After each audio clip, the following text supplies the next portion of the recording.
Ustadz, kira-kira dari apa yang kita bicarakan soal Nyai Masrurah itu, apa yang bisa kita ambil dari perjuangan beliau, dari bagaimana beliau mendidik putra-putrinya, kok bisa punya warna sendiri gitu kan? Dari putra-putrinya Ki Hasyim jadi jalur istri yang lain gitu. Kira-kira seperti apa?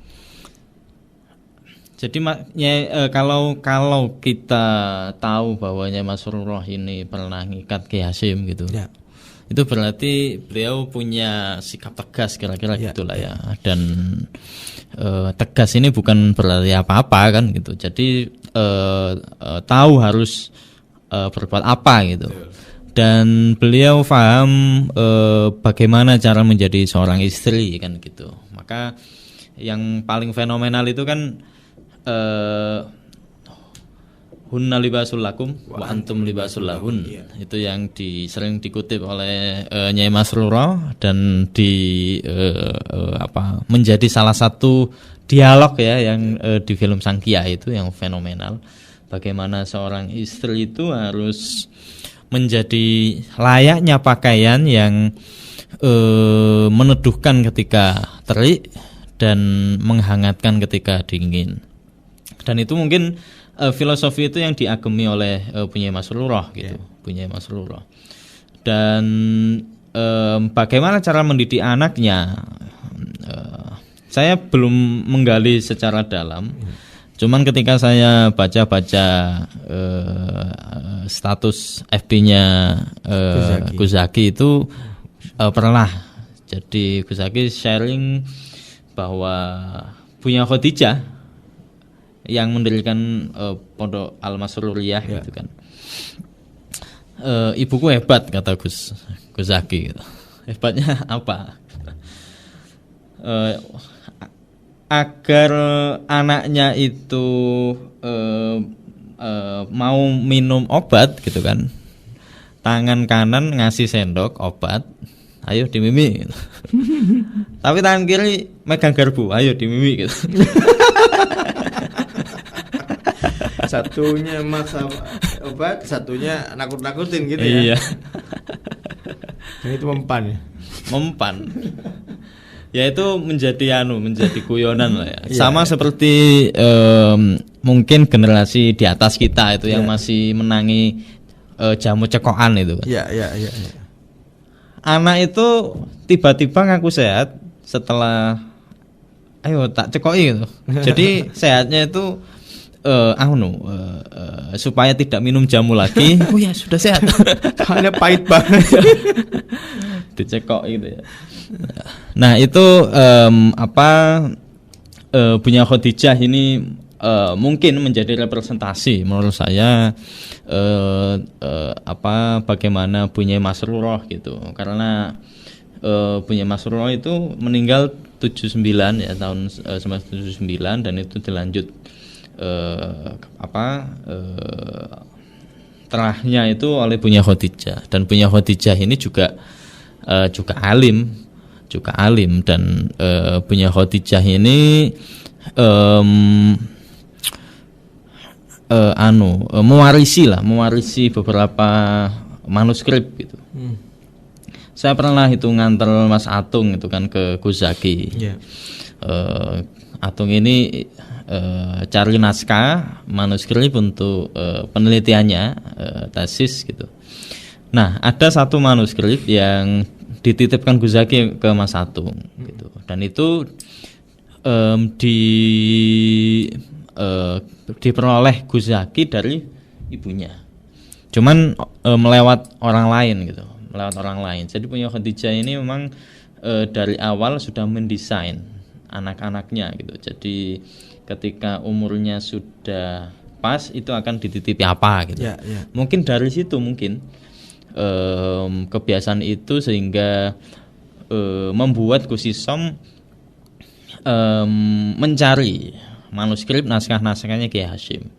Sebagaimana Ghazali pada umur tertentu itu dikasih naskah. Nah, Gus Isom saya kira juga sama. Nah, artinya Nyai Masrurah ini sukses untuk mendidik Bunyai Khadijah supaya bagaimana caranya mengarahkan anak-anaknya agar peduli dengan tinggalan kakeknya, tinggalan mbahnya Kiai Hasyim itu.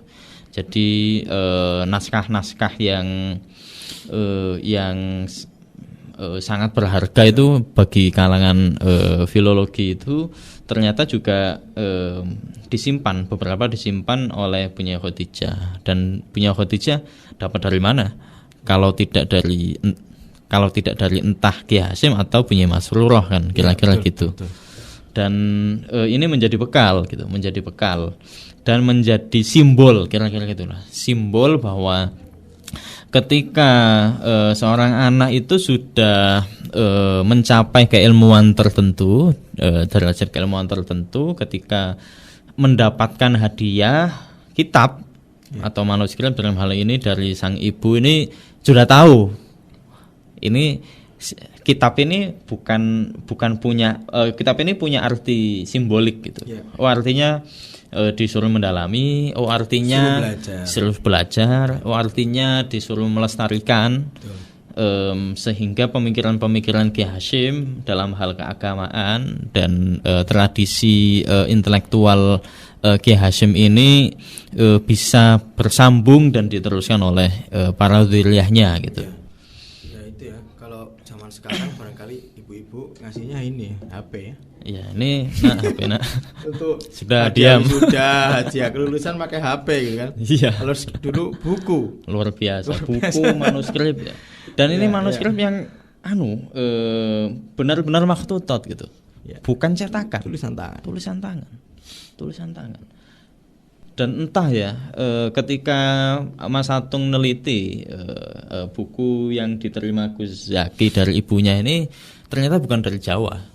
Aksen bahasanya itu dari Sumatera, dari Melayu. Nah, itu bagaimana penelitiannya sudah selesai Pak belum? Tesisnya ternyata bukan membahas itu. Karena nanti kita perlu tagih hashtag Atung, kita tagih yang itu ya. Kita tagih yang naskah yang diberikan Gus Zaki untuk segera dirilis, itu sebenarnya naskah apa gitu kan. Iya. Ya. Salam untuk Mas Atung.